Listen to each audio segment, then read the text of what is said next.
પરિચય. નમસ્કાર, મારું નામ ડૉક્ટર વિવેક ધોળકિયા છે. હું બાળરોગ નિષ્ણાત છું.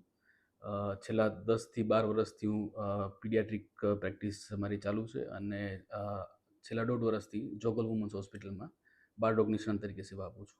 સર, ખાસ કરીને બાળકોના જન્મ પછી મેં ઘણા એવા બાળકો જોયા છે કે અ, એને કંઈક હવે કમળાનું પ્રમાણ વધી જતું હોય છે.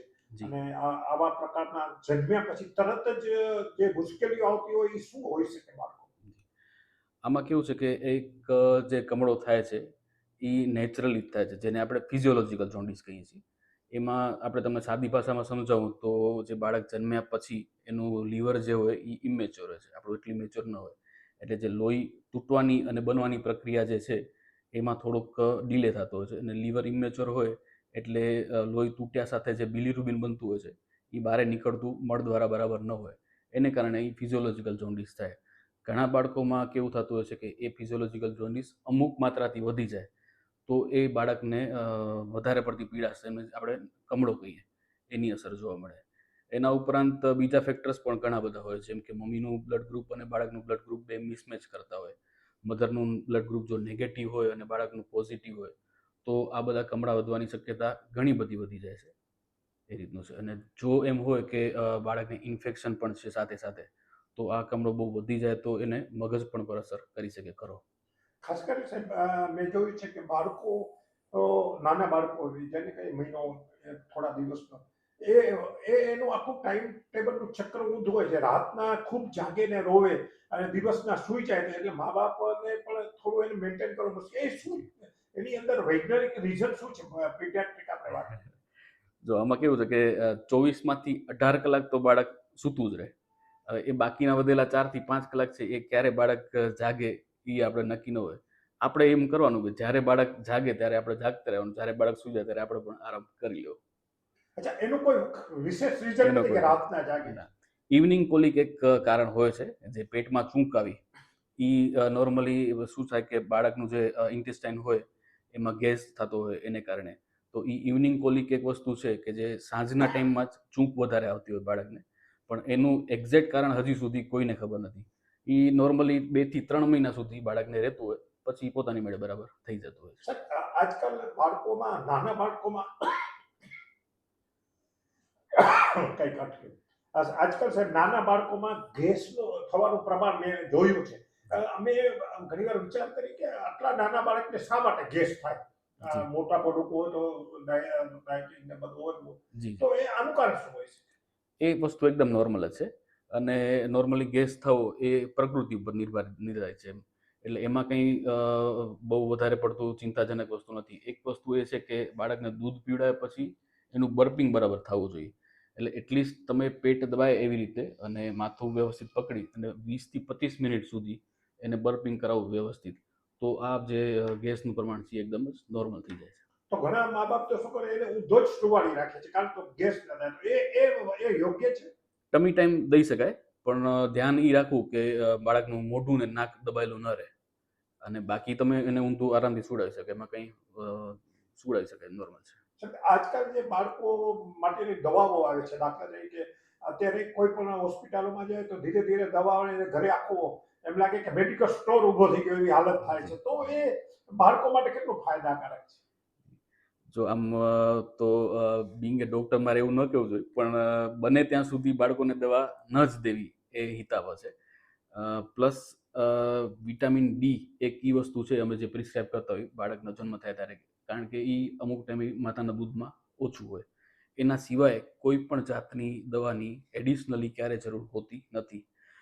ન્યૂબોર્નમાં, નવજાત શિશુમાં ક્યારે પણ તાવ આવે તો પોતાની રીતે દવા ક્યારે દેવાની નહીં, કારણ કે એ વસ્તુ એવું છે કે એ મગજમાં ઇન્ફેક્શન હોય કે કોઈ ગંભીર બીમારી હોય તો જ નાના બાળકને તાવ આવવાની શક્યતા રહેતી હોય છે. તો સૌથી પહેલાં એક વસ્તુ કરી શકાય, તાવ આવ્યો તો આપણે નોર્મલ પાણીથી એને શરીર સાફ કરી દેવાનું. અને તાવનું પ્રમાણ વધારે હોય તો તરત જ પહેલાં ડૉક્ટરનો સંપર્ક કરો. જરૂર જણાય તો ડૉક્ટર જે રીતે કહે એ પ્રમાણેની તપાસ કર્યા પછી જ આપણે દવા પ્રિસ્ક્રાઇબ કરવી. અચ્છા, આપણે વાત કરી બાળકોની અંદર ક્યારે એને, એની મા બાપે એમ ક્યારે સમજવું જોઈએ કે હવે હોસ્પિટલ લઈ જવા?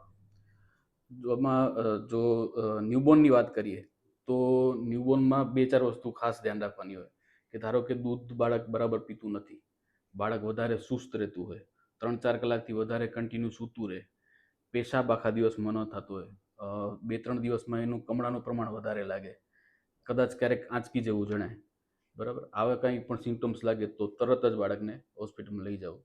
મોટા બાળકોની જો વાત કરું અત્યારે, તો હાલમાં અત્યારે વાયરસના રોગ ઘણા બધા ફેલાયેલા છે, જેમ આપણે ચાંદીપુરા ને એવું બધું સાંભળીએ છીએ.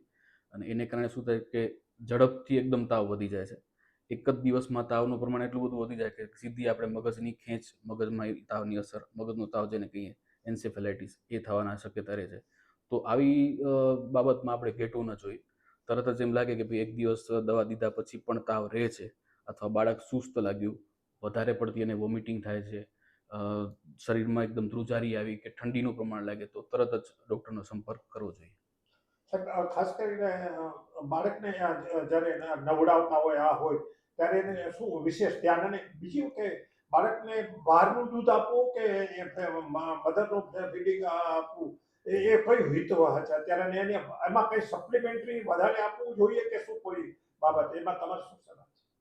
જો એક બે વસ્તુ ખાલી એવી છે કે આજ દિવસ સુધી મનુષ્ય બનાવી નથી શક્યો. હું વારંવાર મારા પેશન્ટને પણ એ જ વસ્તુ કહેતો રહું છું. એક વસ્તુ છે કે ક્યારે પણ અકસ્માત ભગવાન અગર કોઈનો થાય તો આપણે બ્લડ જે છે એ આપણે ક્યાંય પરચેસ નથી કરી શકતા, અથવા તમારે ડોનેટ કરવું પડે છે, અથવા બ્લડ બેંકમાં જવું પડે છે. એ મનુષ્ય આજ દિવસ સુધી નથી બનાવી શક્યો. બીજી વસ્તુ છે માતાનું દૂધ. અમુક પાવડર્સ છે એવું બધા ક્લેમ કરતા હોય છે કે એકદમ નિયર મધર મિલ્ક છે, પણ એ વસ્તુ એકદમ ખોટી છે. આજ દિવસ સુધી માતાના દૂધ જેવું શ્રેષ્ઠ વસ્તુ મનુષ્ય પણ બનાવી શક્યો નથી. અને માતાનું દૂધ એટલે એ પ્રાથમિક વેક્સિનેશન છે. સૌથી પહેલી વેક્સિન જે છે એ માતાનું દૂધ જ છે. ઇમ્યુનિટી. જી જી, દરેક જાતના ઇમ્યુનોગ્લોબ્યુલિન્સ છે, દરેક જાતની ઇમ્યુનિટી છે, એ દરેકે દરેક વસ્તુ માતાના દૂધમાંથી જ મળે છે. એટલે માતાના દૂધ સિવાય પહેલા 6 મહિના સુધી પાણી, મધ, બીજું કોઈ પણ જાતનું ઉપરનું કંઈ પણ દેવાની બિલકુલ જરૂર નથી. ખાલી જ માતાનું દૂધ હશે. ઓનલી.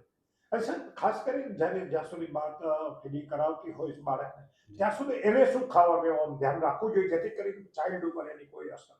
બહુ ખાસ એમાં કંઈ રિસ્ટ્રિક્શન નથી હોતા. ઘરનો દરેકે દરેક પ્રકારનું તમે જમવાનું જે છે એ દરેકે વસ્તુ તમે દઈ શકાય છે. એવું ક્યારે નથી હોતું કે મમ્મીએ કંઈ આ વસ્તુ ખાઈ લીધી એને કારણે બાળકનું આમ થયું. ઘણા લોકો એવું કહે મમ્મીએ કાલે આઈસ્ક્રીમ ખાઈ લીધું બાળકને ત્યારે શરદી થઈ ગઈ. એવું ડાયરેક્ટ રિલેશન મેઇનલી નથી હોતું. સિવાય કે મધરને શરદી, ઉધરસ કે એવું કંઈ હોય તો આપણે માસ્ક પહેરીને રાખવું, જેથી જ્યારે ફીડિંગ કરાવતા હોય ત્યારે આપણા શ્વાસોશ્વાસની પ્રક્રિયામાંથી એ બાળકને ચેપ ન લાગે, એનું ધ્યાન રાખવું. પણ સાહેબ, એવું કહેવામાં ખટાશ ને ફલાણું બધું ખાય તો બાળકના એના ધાવણ સાથે જો બાળક લે ફીડિંગ તો એને પણ કંઈક કાનનો દુખાવો ને એવું થઈ શકે? ના, બિલકુલ એ વાત ખોટી છે. ઘરની દરેકે દરેક વસ્તુ આપણે ખાઈ શકીએ, બહારની વસ્તુ અવોઇડ કરવી, જેથી બાળકને એ વસ્તુ નુકસાન ના કરે. ન્યૂ બોર્ન હોય, એકાદ મહિનો થયો, એક અઠવાડિયું થયું હોય, તો એને કેટલા લોકોના સંપર્કમાં આવવા દેવા જોઈએ? ઘરના બધા લોકો એને રમાડ રમાડ કરવાના હોય જી તો જી જી શું એનું ધ્યાન રાખવાનું? જી, તો એકદમ સિમ્પલ વસ્તુ છે કે એની જે ઇમ્યુનિટી છે બાળકની, એ નવજાત શિશુની એકદમ જ ઓછી હોય છે. એટલે સાધારણ ચેપ પણ હોય એ આપણે એકદમ ઝેલી શકીએ. કે તમને કે મને કોઈને શરદી ઉધરસ હોય, એકબીજાના સંપર્કમાં આવીએ તો 1-2 દિવસમાં આપણે રિકવર થઈ જઈએ. ભગવાન ના કરે કદાચ કોઈ એવું શરદી ઉધરસ વાળું બાળકને બાજુમાંથી આવ્યું અને કોઈ હાથ પણ અડી ગયું તો એ તરત જ ગંભીર બીમારીમાં પરિણમી શકે ખરું. એટલે બને ત્યાં સુધી એટલીસ્ટ 2 થી 3 મહિના હું કહીશ કે બાળકને બને ત્યાં સુધી મધર સાથે જ રાખવાનું.